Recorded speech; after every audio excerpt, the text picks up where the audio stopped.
Perkenalkan, nama saya Latifah Zahra, NPM 210108810, mahasiswi program studi tadris pendidikan biologi, Fakultas Tarbiyah dan Ilmu Keguruan, Institut Agama Islam Negeri Metro Lampung. Ini saya akan menyampaikan refleksi saya tentang hukum dasar kimia sebagai tugas dari mata kuliah kimia dasar.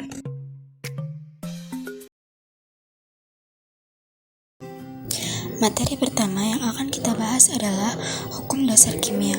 Hukum dasar kimia adalah hukum yang digunakan untuk mendasari hitungan kimia dan hubungan kuantitatif dari rekatan dan produk dalam persamaan kimia. 5 hukum dasar kimia yang perlu kalian ketahui adalah: yang pertama, ada hukum kekekalan massa. Yang kedua, ada hukum perbandingan tetap. Yang ketiga, ada hukum perbandingan berganda. Yang keempat, ada hukum perbandingan volume. Dan yang kelima, ada hukum hipotesis Avogadro. Selanjutnya, kita akan belajar tentang hukum dasar teori atom Dalton. Tahukah kalian, teori atom Dalton merupakan teori atom yang paling tua yang ditemukan oleh ilmuwan kebangsaan Inggris, yaitu John Dalton pada tahun 1908.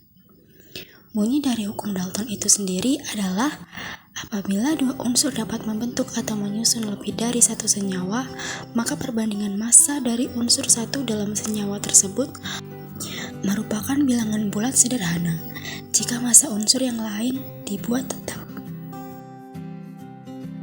Selanjutnya, materi yang akan saya bahas adalah atom. Atom adalah partikel yang sangat kecil sehingga massa atom juga terlalu kecil bila dinyatakan dengan satuan gram. Karena itu, para ahli kimia menciptakan cara untuk mengukur massa atom, yaitu dengan cara massa atom relatif.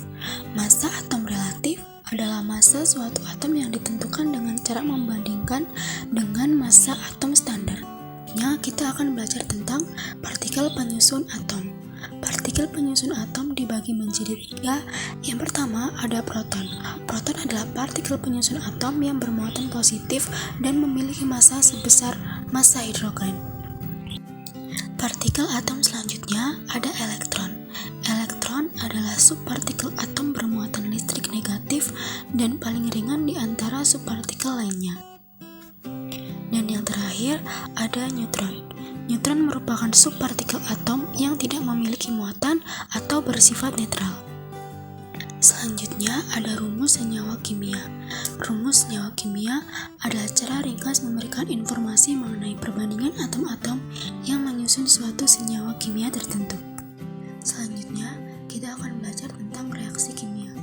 Reaksi kimia adalah suatu proses di mana satu atau lebih zat diubah menjadi satu atau zat yang berbeda dan menghasilkan produk yang baru. Selanjutnya, yang perlu kita ketahui adalah faktor-faktor yang mempengaruhi reaksi kimia.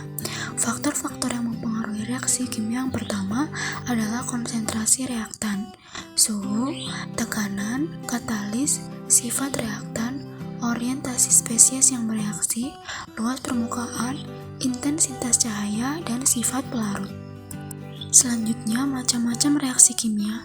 Yang pertama, ada reaksi pembakaran, reaksi kombinasi, reaksi dekomposisi, reaksi perpindahan ganda, dan yang terakhir ada reaksi presipitasi.